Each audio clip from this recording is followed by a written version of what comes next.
You've probably heard that iPhones are built to last, with Apple proudly claiming the longest OS support out of any smartphone. But did you know that after just 3 years, your new iPhone will be outdated? Not because it's slowing down, but because of Apple's design strategy. Let me explain how Apple subtly pushes you to upgrade after the 3-year mark. So, iPhones are indeed built to last. Their chips lead the industry in performance, and Apple ensures that with regular software updates, security patches, and even features that improve over time, your iPhone stays relevant for as long as possible. Take the iPhone 5S for example. It received 7 years of iOS updates and security patches beyond that. But here's the catch. Around the 3-year mark, even though your iPhone is still technically up to date and fully capable, it suddenly starts to feel old. Not because it's slower, but because Apple keeps its most innovative features exclusive to new hardware. It's almost as if there's an invisible timer ticking down. See, Apple has always sold you a product, unlike companies like Google, which sell you cheaper devices but rely on gathering your personal data for revenue. Apple took a different approach, focusing on high-quality, long-lasting devices. And you're paying a premium for the product, not becoming the product. Makes sense, right? But if Apple already sold you a product you're satisfied with, and one that lasts a long time, would you buy another one of the same thing? That's where the problem starts. If you already have an iPhone, why buy the next one? Well, it might have a better camera, better performance, or new exclusive features like Siri, for example. Siri is your intelligent assistant that helps you get things done just by asking. Yeah, we don't talk about that. For years, these were valid reasons to upgrade, but in the last few years, achieving big improvements year over year hasn't been easy. The smartphones have kind of reached their peak. Or have they? Because even if the hardware doesn't improve much or fast enough, the software does. So what's Apple's strategy to make you upgrade anyway?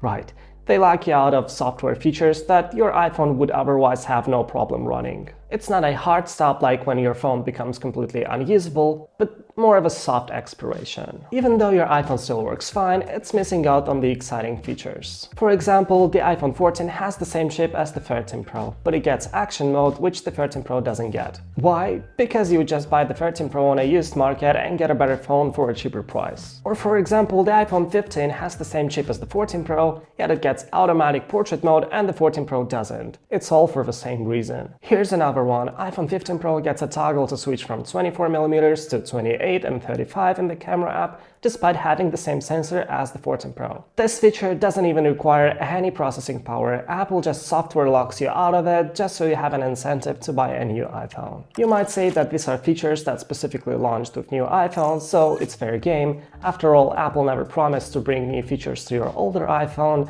but the same has been happening with iOS updates. iPhone 13 Pro got foreground blur in portrait mode with iOS 16 and the 12 Pro didn't. Interactive widgets were only available on iPhone XS and newer, excluding older models despite this feature being purely software driven. Same thing happened with adaptive audio for AirPods and so on. Generally, when you buy a new iPhone, you expect years of full iOS support, with every new feature added coming to your iPhone as well. Obviously, you won't be getting features that only come with new iPhones, even if they're purely software driven, but at least you expect to get all the new features of the newest iOS. However, once your phone goes past the 3-year mark, Apple will start excluding new iOS features from the supported list of older iPhones. So now not only new iPhones look appealing because they get features that yours doesn't, but also Apple starts artificially limiting your iPhone so it feels a bit older than it actually is. So the gap between your iPhone and the newest iPhone becomes bigger. That's how they make your iPhone feel old.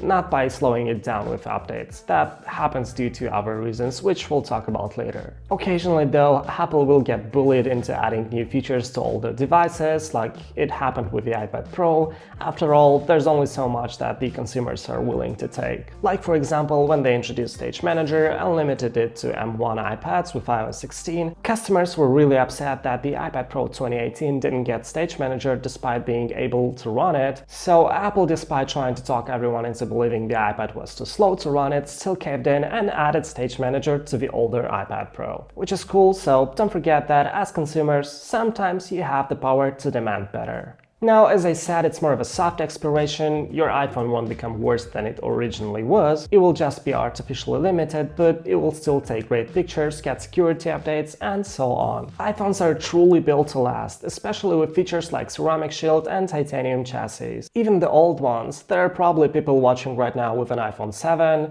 The battery might not be as good, but it's a consumable, so that's kind of expected.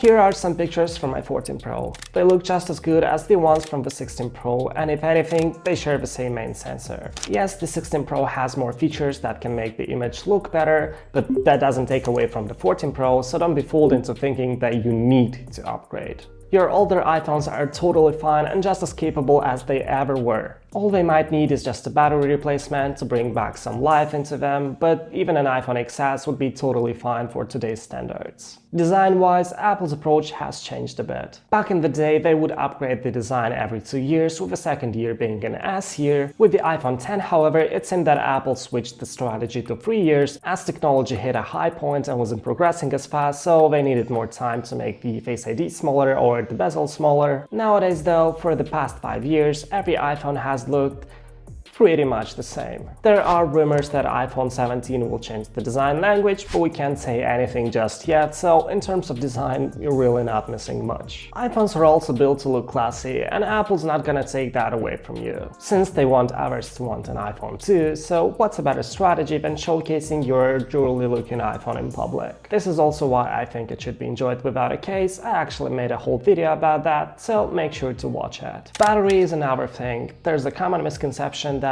Apple slows down your older iPhone on purpose just to make you want to upgrade to the new one, but we've already established that that is not quite true. Yes, there was a lawsuit and Apple paid for it, but it's kind of misunderstood. The whole point was that Apple would throttle down iPhones with severely degraded batteries in order to stop them from lagging or turning off randomly, but they never disclosed that. They're still doing the same thing today, but now they allow you to check if that's happening to your iPhone, which is really what the lawsuit was all about. So if you want to keep your iPhone for longer, regardless of Apple limiting your iOS experience with excluding features from future updates, just refresh the battery every 2 to 3 years depending on your use case. A good rule of thumb is to replace the battery once it reaches 80% battery health. So if Apple is excluding features that would totally run on your iPhone just so you have an incentive to buy a new iPhone, are they the bad guys? Why are we still buying iPhones? Well, it's not that easy. You buy a product because of what it can do today, not what it will be able to do. Apple also never promised new features down the line for your iPhone, just a lot of years of iOS support, which they have kept promise of. And new updates don't necessarily mean new features, sometimes it's just for security updates, and Apple is still doing better than any other company out there. Not even Google is supporting their Pixel phones for that long. You have to keep in mind that you're buying a product based on what it is today and whether that's enough for you. It shouldn't bother you that Apple is excluding a feature from a future update that was never promised in the first place. We can't really blame Apple for that. So if you want the best iOS experience, upgrading after 3 years is what you gotta do. After 3 years, your iPhone will start to feel older and the gap between new iPhones will start to increase faster. There's also little reason to upgrade before the 3-year mark. Most of the time you won't even notice a big jump. Take my 14 Pro for example. I've used it for 2 years before upgrading, and other than the battery life and some small quality of life features here and there, I didn't really feel like I got a new phone. By the way, I recommend you only upgrade to Pro devices as they tend to hold their value better down the line, and they also tend to get less limited with updates. Take Apple Intelligence and iPhone 15 for example. There's also nothing wrong with buying used iPhones, as long as you don't buy an iPhone that's older than 3 years, and I've actually got a video on what to look for when buying a used iPhone. So that's the reality of Apple's strategy. They've perfected the art of making it feel like you need to upgrade while still delivering some of the longest lasting smartphones on the market. It's up to you to decide whether it's worth upgrading every few years or holding on to what you have. What do you think about Apple's planned obsolescence? Share your thoughts down in the comments. Don't forget to like this video, subscribe, check out some of my other videos, and with that said, thanks for watching and I'll see you in the next one.